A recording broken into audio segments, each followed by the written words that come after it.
नमस्कार, मी डॉक्टर वर्षा आणि डॉक्टर वर्षास फिटनेस मंत्र या माझ्या यूट्यूब चॅनलमध्ये आपलं स्वागत आहे. तर आजचा आपला जो विषय आहे तो म्हणजे प्रोटीन.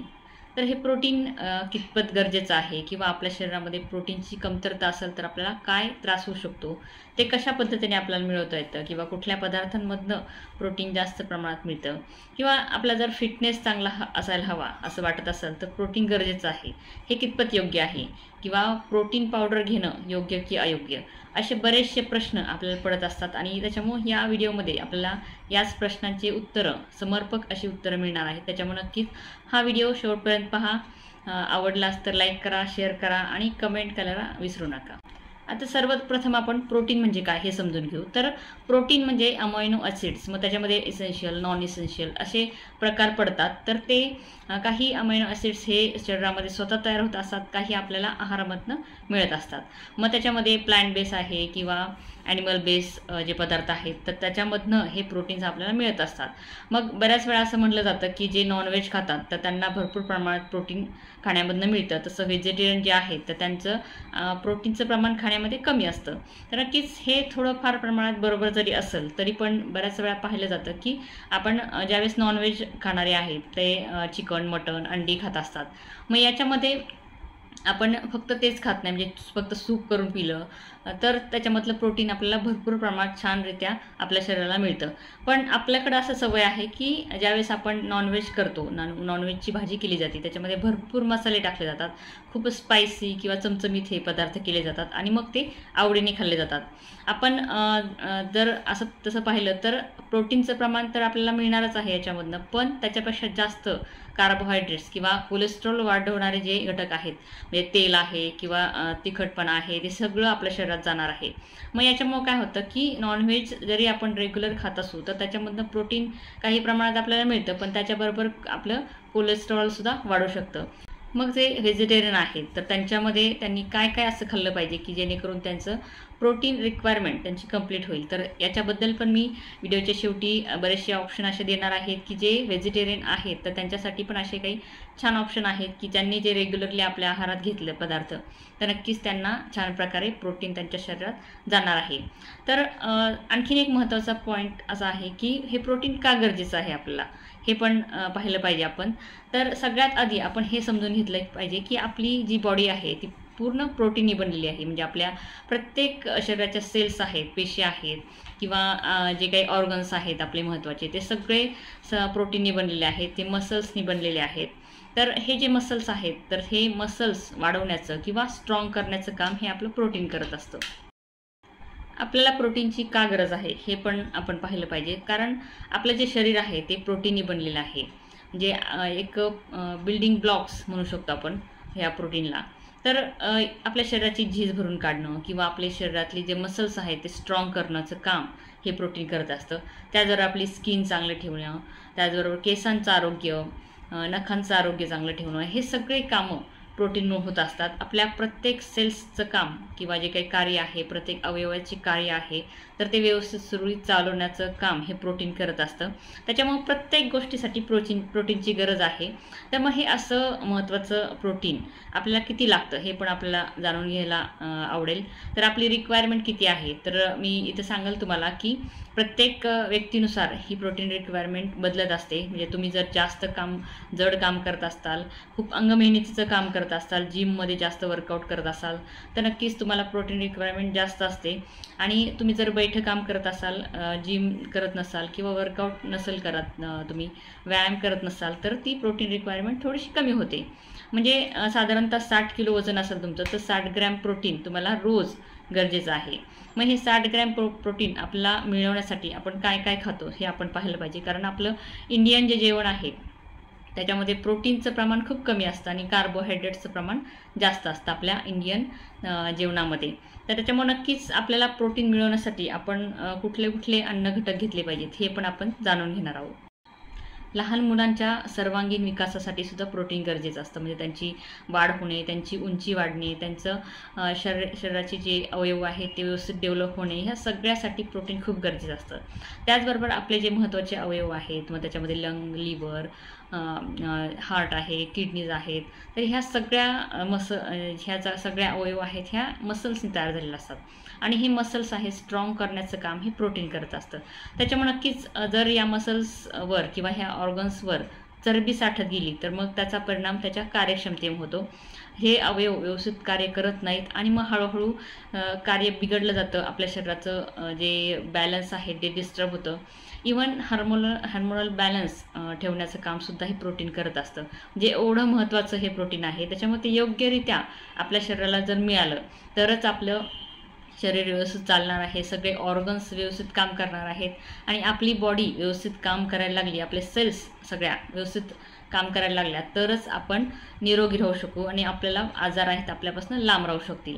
कारण बरेचसे आजार आहेत पहा, आता लाईफस्टाईल डिसऑर्डर आहेत आपण म्हणू शकतो. मग त्याच्यामध्ये हायपरटेन्शन आहे, थायरॉईड आहे, डायबिटीज आहे. हे सगळे आजार कशामुळे होतात की आपली लाईफस्टाईल बिघडल्यामुळं. बिघडती म्हणजे काय होतं की आपण ब्रेकफास्ट व्यवस्थित करत नाहीत, त्याच्यामध्ये प्रोटीनचं प्रमाण नसतं किंवा खूप थोडं असतं, त्याच्यामध्ये कार्बोहायड्रेट जास्त असतात किंवा बाहेरचं तळलेलं जंक फूड वगैरे खाणं ह्याचं प्रमाण खूप जास्त वाढलेलं आहे. आणि या गोष्टींमुळं काय होतं की आपल्या शरीरातला हार्मोन्स इम्बॅलन्स होतात, त्याचबरोबर कोलेस्ट्रॉल वाढत जातं आणि जे काही आपल्याला इसेन्शियल असे अमायनो ॲसिड्स आहेत, प्रोटीन्स आहेत ते व्यवस्थित आपल्या शरीराला मिळत नाहीत आणि त्याचा परिणाम आपल्या हळूहळू प्रत्येक अवयवावर होतो आणि आपले शरीरामधली अवयव आहेत ते व्यवस्थित कार्य करत नाहीत. मग हळूहळू आपल्याला कुठला ना कुठला आजार सुरू होतो.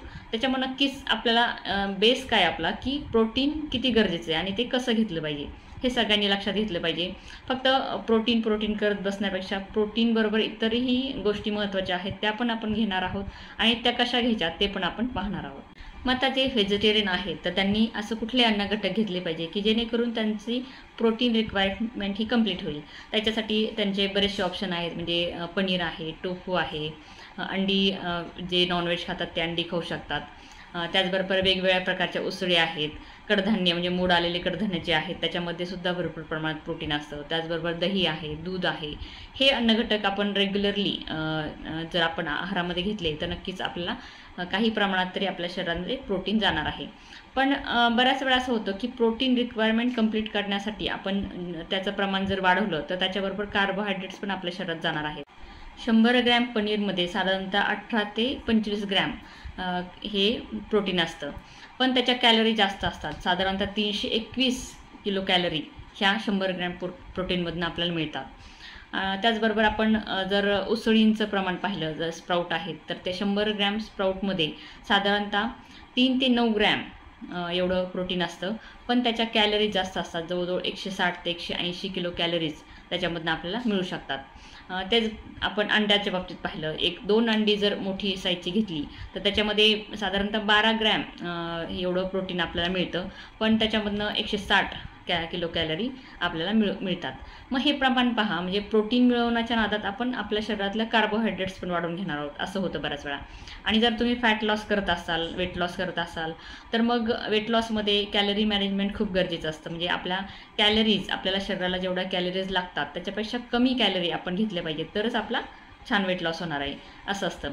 मग आपण प्रोटीन गरजेचं आहे. प्रोटीन आपल्या आहारात असेल तर आपली भूक कमी होते किंवा एक्स्ट्राचे जे क्रेविंग आहेत ते कमी होतात.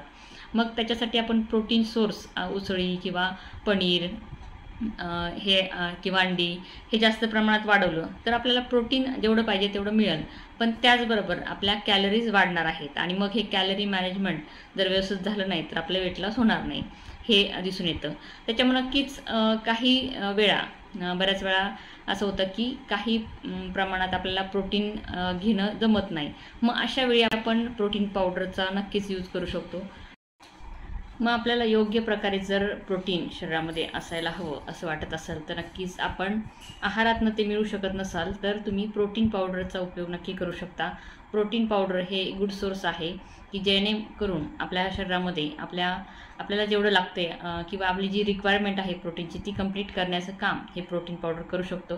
त्याच्यामुळे नक्कीच आपण प्रोटीन शेक घेऊ शकता. आपल्या मुलांनाही आपण प्रोटीन देऊ शकता, कारण मुलांच्या खाण्यामध्ये बऱ्याचशा अशा गोष्टी असतात की त्यांना ते आवडतच नसतं. प्रोटीन ज्याच्यामधनं मिळते ते नावडत असतं, मग त्याच्यामुळे त्यांची प्रोटीन रिक्वायरमेंट पण कंप्लीट होत नाही. मग अशा वेळी त्यांना प्रोटीन पावडर जर दिली तर नक्कीच त्यांची वाढ चांगली होणार आहे आणि त्यांच्या शरीराची जी जडणघडण आहे ती पण व्यवस्थित होणार आहे. आता आपण काही प्रश्न पाहणार आहोत की बऱ्याच वेळा काही मनामध्ये शंका असतात की बऱ्याच जणांचं असं म्हणणं असतं की प्रोटीन पावडर घेतली किंवा प्रोटीन जास्त प्रमाणात शरीरामध्ये घेण्यात आलं तर मग युरिक ॲसिड वाढतं. तर नक्कीच मी तर सांगेल की युरिक ॲसिड हे प्युरिन्समुळे वाढतं. ज्या अन्नघटकामध्ये प्युरिन्सचं प्रमाण जास्त आहे तर असे पदार्थ आपल्या खाण्यात जर आले त्याच्यामुळं आपल्याला युरिक ॲसिड वाढून आपल्याला त्रास होऊ शकतो. प्रोटीन जास्त झाल्यामुळं कधीही युरिक ॲसिडचा त्रास होत नाही. तर मग हे प्युरिन्स वाढवणारे पदार्थ कुठले? तर वेगवेगळ्या उसळी आहेत, डाळी आहेत की ज्याच्यामध्ये प्युरिन्सचं प्रमाण जास्त असतं आणि त्याच्यामुळे युरिक ॲसिडचा त्रास तुम्हाला होऊ शकतो. त्याचबरोबर बऱ्याच लोकांचं असं म्हणणं असतं की प्रोटीन जास्त झालं शरीरामध्ये की कॉन्स्टिपेशनचा त्रास होतो. तर नक्कीच हे बरोबर आहे. बऱ्याच अंशी हे बरोबर आहे असं म्हणता येईल. कारण प्रोटीन जे आहे ते पचवण्यासाठी पाण्याची गरज असते आणि मग तुम्ही प्रोटीन एक्स्ट्रा घेत असाल, जिम करत असाल, त्याच्यामुळे तुम्ही प्रोटीन पावडर घेत असाल तर मग तुम्ही पाण्याचं प्रमाण पण वाढवलं पाहिजे. तुम्ही योग्यरित्या किंवा योग्य पद्धतीने योग्य जेवढं पाहिजे तेवढं पाणी जर तुम्ही रेग्युलरली घेतलं तर नक्कीच त्याचा फायदा होणार आहे आणि प्रोटीन पचण्यासाठी याचा उपयोग होणार आहे आणि तुम्हाला कॉन्स्टिपेशनसारखे त्रास पण होणार नाहीत. मग नक्कीच बऱ्याच वेळा आपल्याला असं होतं की आपल्याला योग्य माहिती नसते आणि मग कुठून तरी आपण ऐकलेलं असतं की प्रोटीन पावडर घेणं योग्य नाही आणि मग आपण कुठलाही विचार न करता आपल्या शरीराला त्याची गरज असताना देखील आपण ते घेत नाहीत. मग त्याच्यामुळे असं करू नका. योग्य सल्ला घ्या आणि जर तुम्ही प्रोटीन पावडरही घेऊ शकता किंवा इतर अन्न घटक आहेत त्याचा उपयोग करून आपल्या शरीरामधलं प्रोटीनचं प्रमाण जर वाढवलं तर नक्कीच आपले बरेचसे आजार हे कमी होणार आहेत. तर नक्कीच हा व्हिडिओ तुम्हाला उपयोगी पडला असेल तर लाईक करा, शेअर करा आणि सबस्क्राईब करायला विसरू नका. कारण असे वेगवेगळे व्हिडिओ इथून पुढे येत राहणार आहे. थँक्यू.